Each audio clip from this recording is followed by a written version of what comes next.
What happens when Hollywood's most legendary tough guy walks into a den of daytime television hosts who think they can push him around? Well, you're about to find out, and trust me, this is one confrontation you won't see coming. Clint Eastwood, the man who made careers out of staring down bad guys and delivering justice with a whisper, found himself face to face with Joy Behar in what started as a routine promotional appearance, but quickly spiraled into television chaos.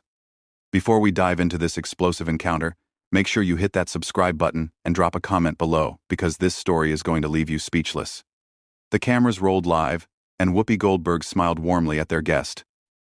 "Ladies and gentlemen, please welcome the legendary Clint Eastwood," she announced as the studio audience erupted in applause. Eastwood nodded politely as he settled into his chair, his weathered hands resting calmly on the armrests. "Thank you for having me," he said in that unmistakable gravelly voice. "So Clint, tell us about your latest project," Whoopi continued, keeping things light and professional. "What drew you to this particular story?" "Well, it's about second chances," Eastwood replied thoughtfully. "Sometimes people deserve another shot at redemption, even when society has written them off." Sarah Haynes leaned forward with genuine interest. "That's such a beautiful theme. How do you choose which stories to tell at this stage in your incredible career?" "I look for truth," Eastwood answered simply. "Stories that say something real about the human condition. Hollywood's got enough fantasy." The conversation flowed naturally for several minutes, with Eastwood sharing insights about his directing process and working with actors. The studio audience was clearly captivated by his presence and wisdom. But Joy Behar had been unusually quiet, sitting back in her chair with a knowing smile. She had been waiting for her moment, and now she saw it. "Clint, can I ask you something?" Joy interjected, her tone shifting noticeably. "You talk about truth and redemption, but don't you think some of your past comments about certain political figures might contradict that message?" The temperature in the studio seemed to drop several degrees. Whoopi shot Joy a warning glance, but it was too late. Eastwood's eyes narrowed slightly as he turned to face Joy directly. "Which comments would those be, Joy?" "Oh, Joy said with false sweetness. "Your support for politicians who shall remain nameless but who have made some pretty questionable statements about women and minorities." "I don't recall making any statements that disparaged women or minorities," Eastwood replied evenly, his voice carrying that familiar steel edge that movie audiences knew well. "But by association," Joy pressed on, clearly enjoying herself, "don't you think your political endorsements send a message?" The other hosts exchanged uncomfortable glances. This wasn't the direction anyone had planned for the interview to go. Eastwood leaned back in his chair and fixed Joy with a stare that could have frozen water. "Young lady, I've been in this business since before you were born. I've worked with people of every background, every political persuasion, and I judge them by their character, not their party affiliation." "Young lady?" Joy's voice rose an octave. "Excuse me, but I think I have every right to ask tough questions of my guests. And I have every right not to answer gotcha questions from someone who's more interested in creating controversy than having a conversation." Eastwood shot back, his calm demeanor never wavering despite the edge in his voice. Joy's face flushed red. "Gotcha questions? I'm asking about your public statements, Clint. That's called journalism. Is that what we're calling it now?" Eastwood replied with a slight chuckle that somehow made the insult even more cutting. "In my day, journalism involved research and facts, not fishing expeditions." Whoopi tried to intervene. "Let's maybe get back to talking about your film, Clint." But Joy wasn't backing down. "No, I think this is important. You can't just come on television and expect softball questions when you've made controversial political statements." "Such as?" Eastwood's voice remained steady, but his eyes had that dangerous glint that anyone who'd watched his movies would recognize. "Well, there was that whole empty chair thing," Joy said smugly, referring to a political convention appearance from years earlier. "You mean when I used a creative metaphor to make a point about political accountability?" Eastwood replied. "Yeah, I remember that. What about it?" "Don't you think it was a little, unhinged?" Joy pressed, clearly thinking she had found her angle. The studio audience was dead silent now. Even the crew members had stopped moving, sensing that something significant was happening. Eastwood leaned forward slightly, his voice dropping to that whisper-quiet tone that was somehow more intimidating than shouting. Joy, let me ask you something. How many films have you made? What does that have to do with anything? Joy shot back defensively. Just answer the question. How many films have you directed, produced, or starred in? That's not the point. I'm a television host and comedian. Right. And how many Academy Awards have you won? Joy's voice was getting higher. Again, that's not relevant to this discussion. How about this then? Eastwood continued, his tone becoming more pointed. How many careers have you launched? How many young actors have you given their first break? How many stories have you told that actually meant something to people? I entertain people every day on this show, Joy replied. But her confidence was clearly shaking. Do you? Eastwood asked with genuine curiosity. Because, from where I'm sitting, it looks like you ambush guests and try to create controversy for ratings. Is that your idea of entertainment? Sarah Haynes jumped in, trying to lighten the mood. Clint, your films have entertained millions of people around the world. What's been the most rewarding part of your career? But Eastwood wasn't ready to let Joy off the hook yet. You know what, Sarah? I'll answer that. The most rewarding part has been working with professionals. People who understand that respect is earned, not demanded. People who don't hide behind a panel of co-hosts to take cheap shots at their guests. Joy's mouth fell open. Cheap shots? I'm asking legitimate questions about your political views. No. Eastwood corrected her. You're trying to create a viral moment for your social media clips. There's a difference between asking about someone's views and trying to ambush them. I'm not ambushing anyone, Joy protested. I'm doing my job. Your job is to interview guests about why they're here, Eastwood replied calmly. I came here to talk about a film I'm proud of, a story about redemption and second chances. You want to talk about politics and create drama. Whoopi made another attempt to steer the conversation. The film does sound fascinating, Clint. Can you tell us about the main character? It's about a man who's made mistakes, Eastwood said, his eyes still locked on Joy, but who's trying to do better. Sometimes the biggest obstacles aren't the ones in front of you, but the people who want to keep you defined by your past instead of letting you grow. The metaphor wasn't lost on anyone in the studio, least of all Joy, who was clearly getting more agitated by the minute. That's a beautiful message, Sarah said, clearly trying to keep things on track. Redemption is such a powerful theme in storytelling. But Joy wasn't about to let the moment pass. Speaking of redemption, don't you think some people are beyond it? I mean, when someone consistently supports divisive politics, at what point do we stop giving them chances? Eastwood's jaw tightened almost imperceptibly. Are we talking about the character in my film? Or are you trying to make this personal again? I'm talking about accountability, Joy replied with false righteousness. Public figures have a responsibility to their fans. Do they now? Eastwood's voice carried that dangerous quiet that anyone familiar with his movies would recognize. And what responsibility do television hosts have to their guests? To ask the tough questions that matter. Joy shot back immediately. No, Eastwood said firmly. To treat people with basic human decency, something you seem to have forgotten. The other hosts exchanged panicked glances. Whoopi was frantically trying to signal the producers. But Joy was too caught up in what she thought was her moment of triumph. Human decency? Joy laughed harshly. That's rich coming from someone who spent decades playing violent characters and glorifying gun culture. The studio audience gasped audibly.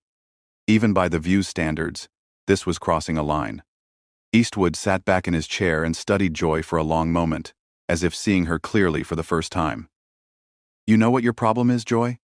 Enlighten me, she replied sarcastically. You think being loud makes you right. You think being confrontational makes you brave. But all it really makes you is a bully hiding behind a microphone. Excuse me? Joy's voice reached a pitch that made everyone in the studio wince. You heard me, Eastwood continued, his voice remaining steady and controlled.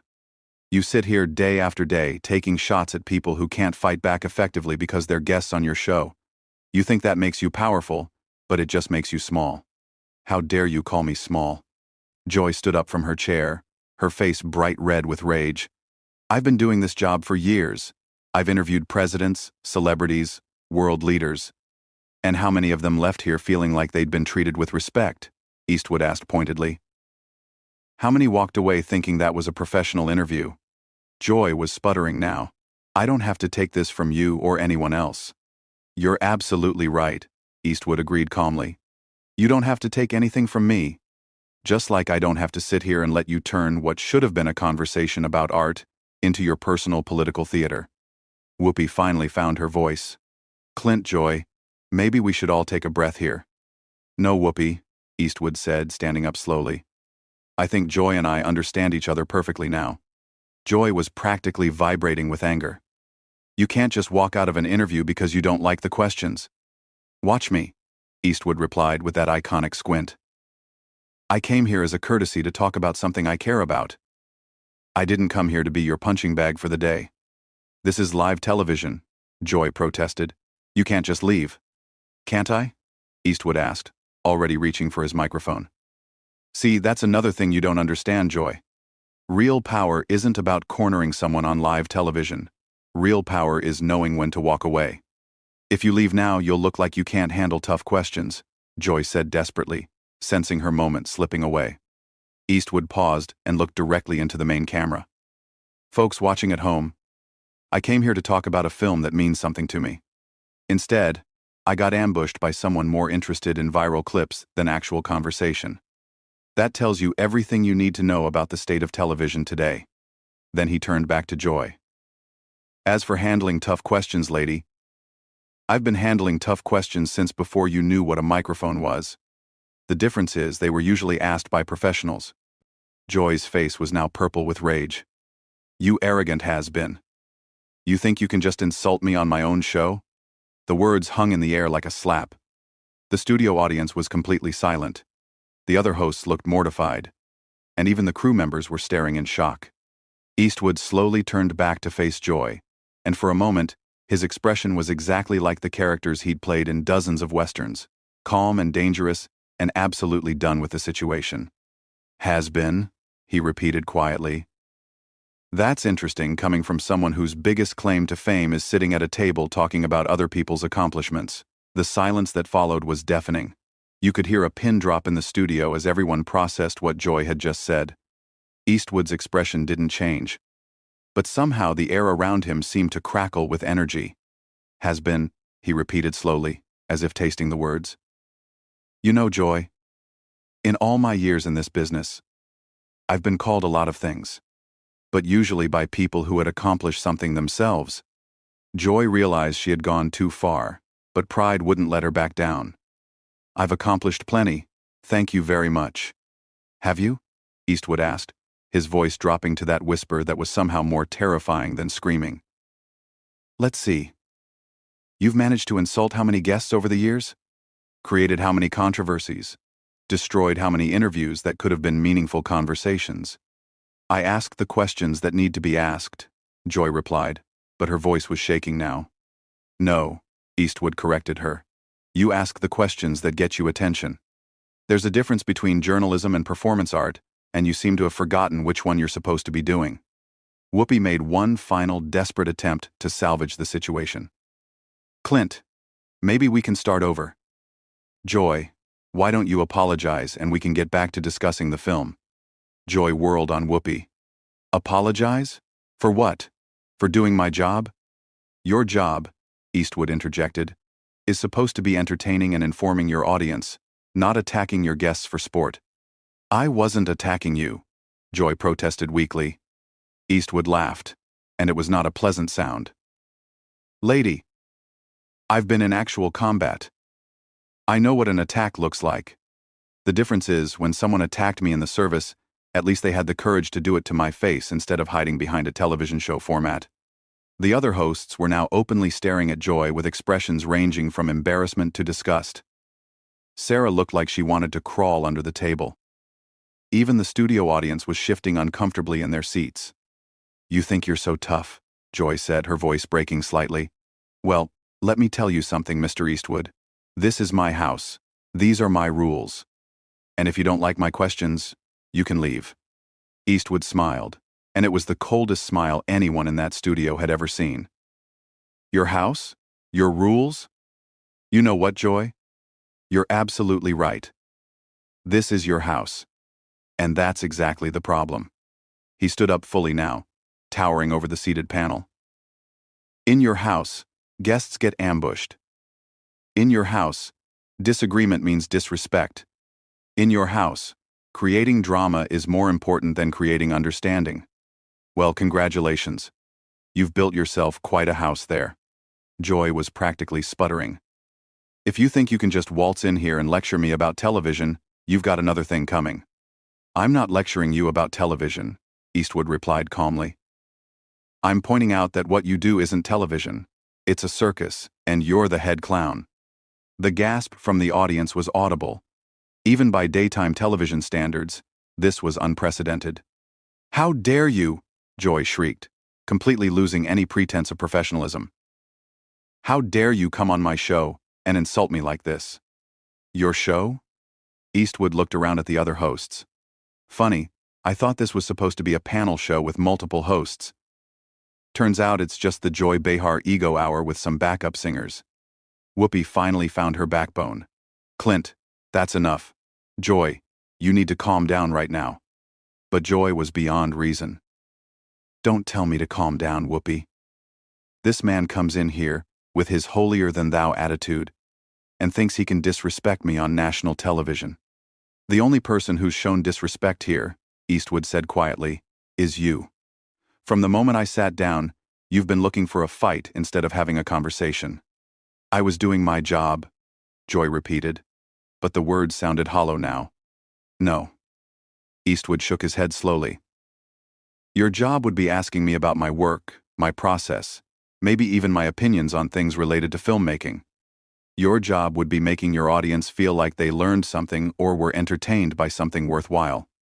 He gestured toward the cameras. Instead, you've spent the last 20 minutes trying to embarrass a guest who came here in good faith, and you've succeeded in embarrassing yourself and your show instead. Joy looked around desperately for support, but found none. The other hosts were studiously avoiding her gaze, the audience was clearly on Eastwood's side, and even the crew members were shaking their heads. Fine, she said finally, her voice cracking.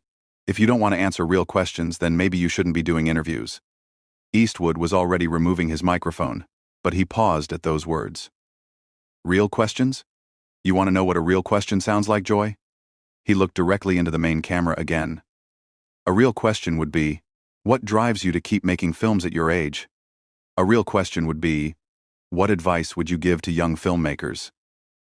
A real question would be, what story are you most proud of telling? Then he turned back to Joy. But those questions require you to actually care about the answers, and we both know you don't. The studio was so quiet you could hear the camera operators breathing. Joy looked like she wanted to say something else, but for once in her career, she seemed to be at a loss for words. You know what the saddest part of all this is? Eastwood continued, his voice almost gentle now. You had a chance to have a real conversation with someone who's lived through decades of American cinema history. Instead, you chose to play gotcha games, like an amateur blogger, looking for clicks. He finished removing his microphone and set it carefully on the table. That's not just a waste of your time and mine, it's a waste of your audience's time. They deserve better than this performance you've been putting on. Joy finally found her voice again, but it came out as a screech. Don't you dare lecture me about what my audience deserves. I've been connecting with viewers for decades. Have you? Eastwood asked as he straightened his jacket. Or have you just been yelling at them for decades? Because there's a difference between connecting with people and just making noise. The producers were frantically signaling from behind the cameras, clearly trying to figure out how to handle this unprecedented situation. This was live television, and their biggest guest was walking out after completely dismantling one of their hosts. Security, Joy called out desperately. Get security. Eastwood laughed genuinely for the first time since the interview began. Security? What are they going to do, Joy? Arrest me for hurting your feelings? He looked around the studio one more time, taking in the stunned faces of everyone present. You know, I've been in this business for over 60 years. I've worked with the best directors, the finest actors, the most professional crews in the world. And in all that time, I've never encountered anyone quite like you. Is that supposed to be a compliment? Joy asked sarcastically, trying desperately to regain some control of the situation. Take it however you want, Eastwood replied. But just remember, when people talk about this interview tomorrow, they're not going to be talking about your tough questions or your journalistic integrity. They're going to be talking about how you completely lost your composure and embarrassed yourself on live television. With that devastating final blow, Clint Eastwood walked calmly toward the studio exit, leaving behind a panel of stunned hosts, a shocked audience, and one completely humiliated Joy Behar, who was still trying to figure out how she had lost control so completely. As the studio doors closed behind him, the cameras captured Joy's face, red with rage and embarrassment, while the other hosts sat in stunned silence, knowing they had just witnessed television history, but not the kind anyone would want to be remembered for. So there you have it, folks. What started as a routine promotional interview turned into one of the most explosive confrontations in daytime television history. Clint Eastwood proved that even in his 90s, he's still the fastest draw in Hollywood, except this time his weapon was words, not bullets. Make sure to subscribe for more incredible stories like this one, and let me know in the comments, do you think Joy Behar finally met her match?